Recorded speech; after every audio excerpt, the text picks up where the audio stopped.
જય ભીમ, જય નમો બુધાય.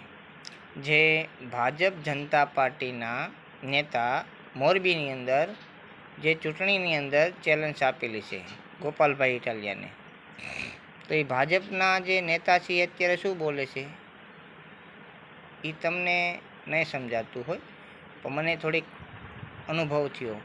એ એમ કહે છે કે જે વિસાવદરની ચૂંટણીમાં જે ગોપાલભાઈ ઇટાલિયા જે જીતી ગયા છે તે રાજીનામું આપો અને મોરબીની જે વિધાનસભા છે ત્યાં તમે ફોર્મ ભરો. પણ ત્યાં ભલે ગોપાલભાઈ ઇટાલિયા રહ્યા, અહીંયા નવી રીતે ગોપાલભાઈ ઇટાલિયાએ બીજી વાર ફોર્મ ભર્યું. કારણ કે એમનું કહેવાનો મતલબ એવો થાય છે કે વાં તમે ધારાસભ્ય થઈ ગયા છો ત્યાં રાજીનામું પણ અહીંયા કરો તો ખબર પડે. તો ભાજપ જનતા પાર્ટીને એવું એ વિચારી રહેશે કે ત્યાંથી તમે રાજીનામું આપો એટલે અહીંયા ગમે એ ઘાલમેલ કરીને અમે જીતી જવી. શું લેવા કે તમે જો ગોપાલભાઈ ઇટાલિયા છો તે અમારા ભ્રષ્ટાચાર બહાર ન પાડો, એટલે એવું લોકો વિચારે છે. પણ હું એમ કહેવા માગું છું કે જે આપણા ગામની અંદર એક્ટિવિટીની અંદર જે દોયડા લાંબા કર્યા છે પંચાયત સુધી, એ ગામના વિકાસ માટે ઓનલાઈન કામ કરવાના હોય છે, અપડેટ કરવાના હોય છે, કેવાયસી કરવાના હોય છે, આવકના દાખલા કાઢવાના હોય છે, જન્મ અને મરણના દાખલા કાઢવાના હોય છે. તો આ ભાજપ જનતા પાર્ટી એમના ગીસા ખાલી ન થાય એટલા માટે દોડાવી રહ્યા છે. તો ગામના નાગરિકોને એવી નથી ખબર પડતી કે આપણા ગામમાં જે એક્ટિવિટી આપેલી છે તેમાં તમે કામ કરાવો.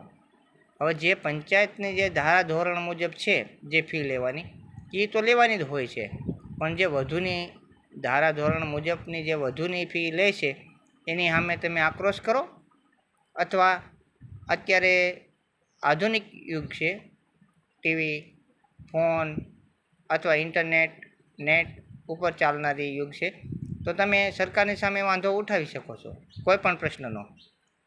બરાબર? તો આ ભારતીય જનતા પાર્ટી તમને અંધશ્રદ્ધા અને ખોટી અફવાની અંદર તમને ઉલ્લું બનાવી રહેશે. તો આ નવી ચૂંટણી આવે ત્યારે આમ જનતા જાગજો. કારણ કે જો એક પ્રશ્ન કે તમે તાલુકા પંચાયતમાં જાઓ, મામલતદારમાં જાઓ, ગમે તે જગ્યાએ જાઓ, જો તમે અભણ હશો તો તમને 5 ધક્કા કરાવશે. ભણેલા હશો ને બોલશો તો તમને 1 ધક્કામાં કરી દેશે. તો આ સરકાર એવી સમજે છે કે એકવાર તમારું પાણી માપે અને એમ દેખાય તમને કે આ ભાઈ કાંઈ કરી શકે તેમ નથી, તો તમને 50 ધક્કા કરાવશે. અને જો તમે એની સામે કર્મચારીની સામે બાદ ભરીને બોલી શકશો તો તમારું તાત્કાલિક નિવારણ કરશે. કેમ કે એ વ્યક્તિ